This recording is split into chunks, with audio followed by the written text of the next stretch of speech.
Ang kagandahan nito mga tracking na to, may sarili silang crane. Ano, may pambaba sila. Tapos malawak yung kanilang space. Ayan. Kasi dati itong container yard. Ano nga container yard to dati?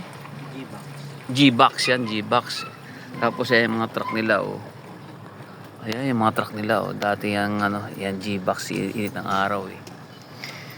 Tapos yan, dalawang crane nila. Anong araw, grabe yung container dyan. Ang dami. Ilang libong container meron yan. Yun eh.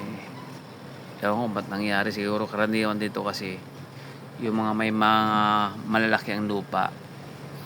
Ipaparkila sila sa mga ano ng ano para gawing container yard. So malaki ang kitaan.